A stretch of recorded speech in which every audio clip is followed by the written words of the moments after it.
Just a moment. Odds are, if you're familiar with this game and below the age of 30, it's probably because of this.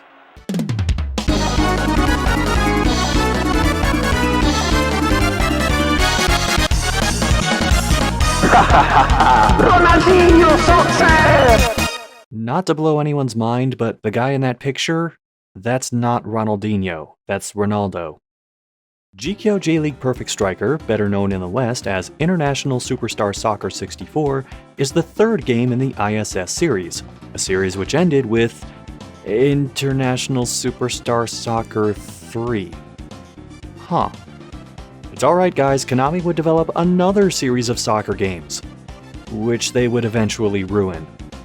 As the name suggests, all the teams are international squads from a variety of countries across the world. Some teams are in every version of the game, but others only appear in certain regions. The US and European releases include teams like Belgium, Scotland, Wales, Ireland, and Poland, while the Japanese version includes teams like Saudi Arabia, Australia, Iran, and Canada? Gameplay leans more toward arcade style than simulation, which I'm okay with because most simulation sports games tend to bore me really quickly. Sorry Football Manager fans, but I'm lumping that into the simulation group as well. How hard it leans that way is flexible, as there are various options to affect play. You're not going to have cartoony physics or a ball that catches on fire like an NBA Jam, but halves can last between 3 and 7 minutes real time.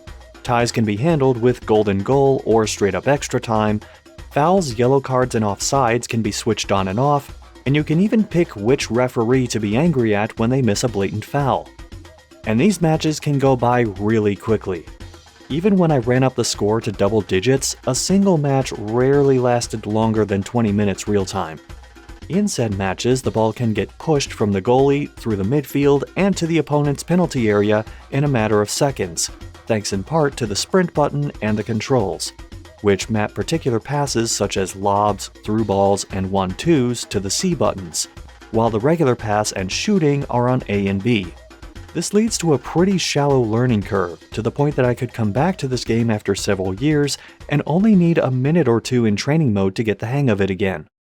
Standard dribbling animations like avoiding tackles and hard cuts are present, but there are also more technical dribbling maneuvers like fake shots, step-overs, and rainbow flicks. Granted, the manual doesn't explain how to do half of this, but it's nice that it's there, right? They even have bicycle kicks in this game. Even if they're so rare, I have to show a credits clip to prove the animation exists.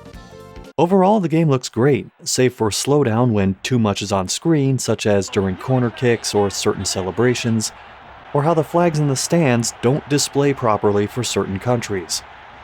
The game has other inputs implemented for things like aiming and determining the height of shots, and this plays into why I like this game so much. It's a solid example of a game that's really easy to get into, but offers enough depth for players who want something more. For example, in-game tactics can be utilized that include changes in formation, along with zoning or positioning players, marking opposing players with your defenders, or mapping specific strategies like offside traps, counterattacks, and all-out offense or defense to certain button combinations. The complexity extends further as each player has their own set of stats for things like shot accuracy, jump height, speed, and defensive and technical skills. Some of this may or may not be based off of the real-life counterparts of these players, though all of the names were changed for this release.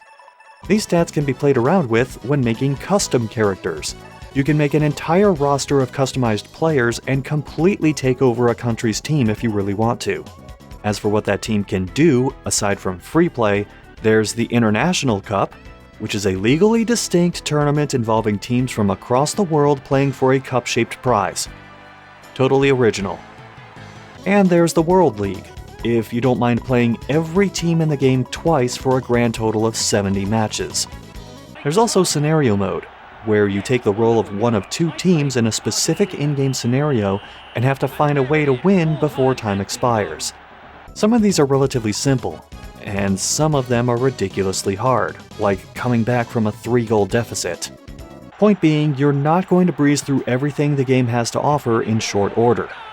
One of my only complaints is the difficulty. It scales from 1, which is very easy, to 5, which is very hard. All the footage you're seeing is with the game on normal, or 3, meaning that if you want a decent challenge after getting the hang of how the game works, you pretty much need to turn the difficulty all the way up. If you're into football/soccer, I cannot recommend ISS 64 highly enough.